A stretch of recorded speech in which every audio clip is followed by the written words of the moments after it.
Good afternoon, Code Simplifier tribes. Behzad is here with another video for beginner developers. Today's video's subject is going to be different from what we've learned so far. And in today's video, which is going to be a short video, we are going to use Python in our favor, and we are going to create a file to record the details which the user can enter through our program. You may ask, why do we need to record the information entered by our users? Sometimes when it comes to reporting and analyzing your program, how well it works, you need to have a record of how many times a user or whoever using the software attempting to do a task. That's why it will be great to have a file of the records of what they've done and their activity, which gives you the insight of the usage of your programs.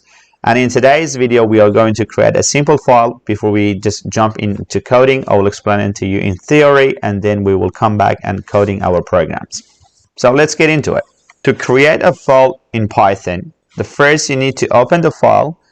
Obviously, it doesn't exist right now. That's why we need to create a file if it doesn't exist. Then we'll leave the file open.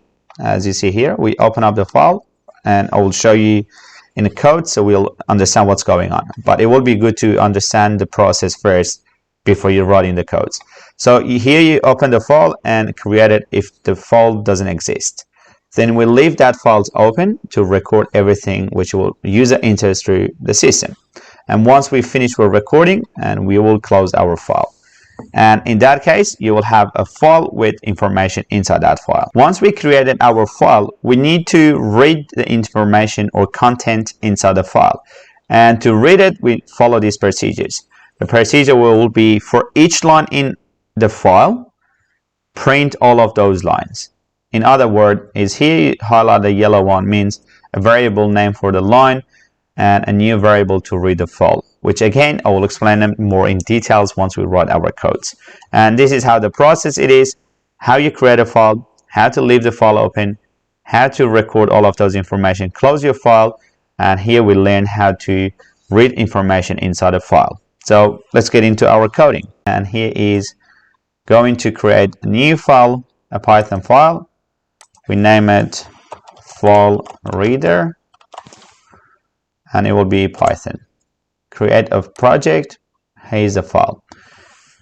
So I will write the codes first, then I will come back and step by step I will explain what those codes are. So first we need to import a date and time. The imported date and time obviously will record the date and the time which that information has been recorded.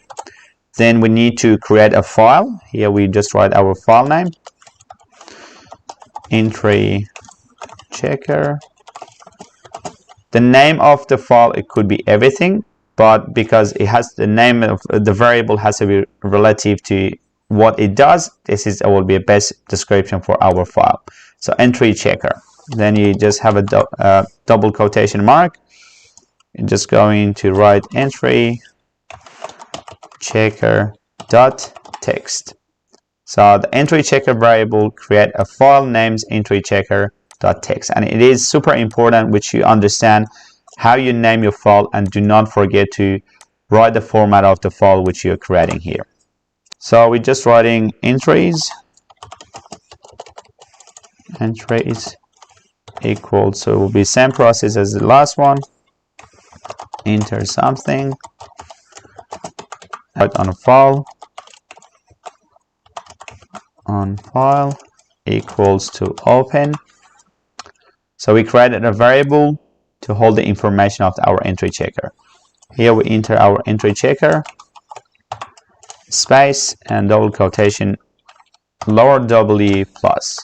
And what it does, it will open up the file which we created or which we identified in the first step. And now we are going to leave the file open and record all of the information that user is going to check or enter to the information.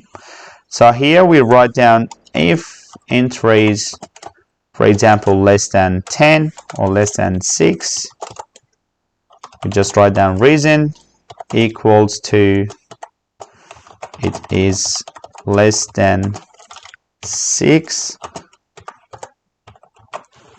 So we checked here if whatever the user is going to enter, if it was less than 6, the length of the entry, this is the reason. The length of the entry is less than 6. And by the way, that is going to throw an error when we run it. And I will tell you why it is going to throw an error. So then if it is not less than 6, that means it's greater than 6. That's why we write down our reason as greater than 6. So whatever we enter here, that is inside the file. That means the file, it is recording those information. And by the way, I forgot to import the time. So we just write down current time equals to str, which it is going to convert the time entered by the user into string. Datetime dot now. And that is the current time. We check if the entry is going to be less than 6 or is greater than 6. And then here we just write down write on file dot write inside this, and we need to close it. Here, sorry, I did a mistake here. We should write down our reason, comma, and current time. Yeah, that's it. And then we write the file on close. Then here we come creating another variable, read the file equals to open file, and here we have R. For each line in read the file, print each line.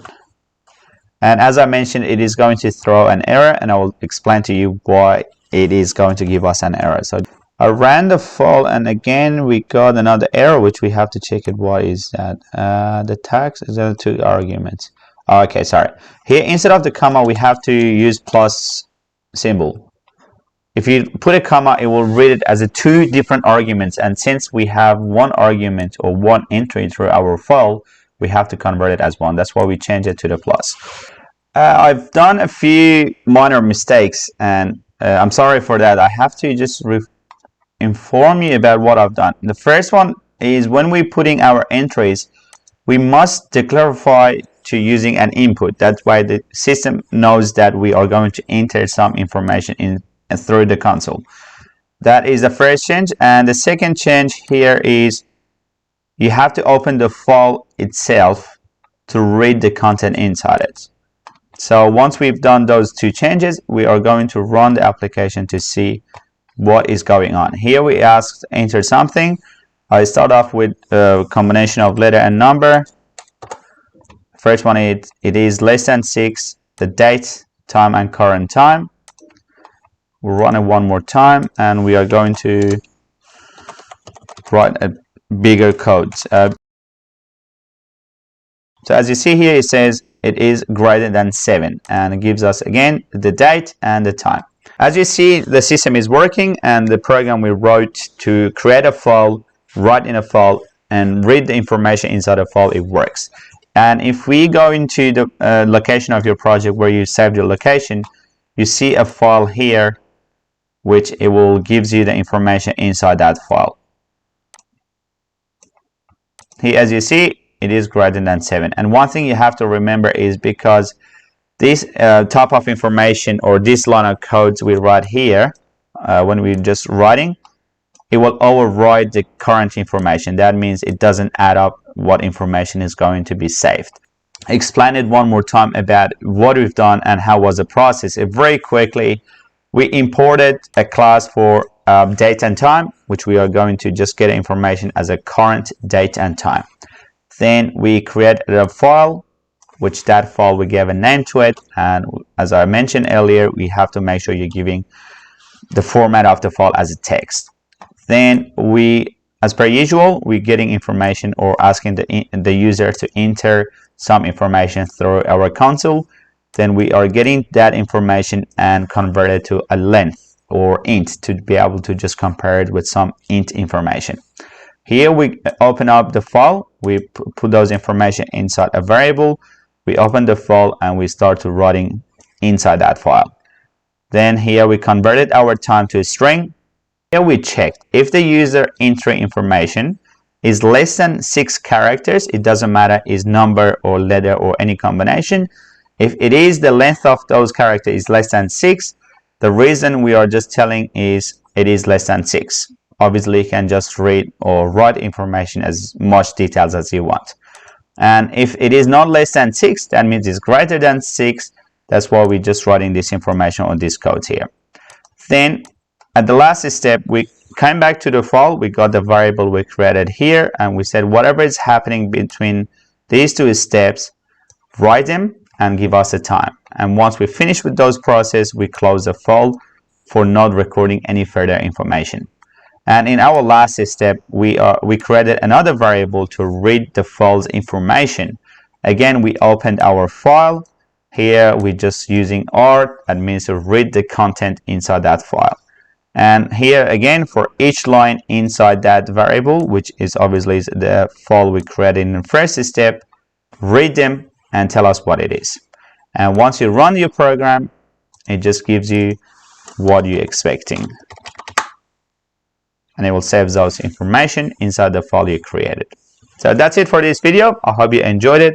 As per usual, if you do have any question, any feedback, or any section of this video didn't make sense to you, please write it down in the comment section below and I'll respond to it as quick as I can.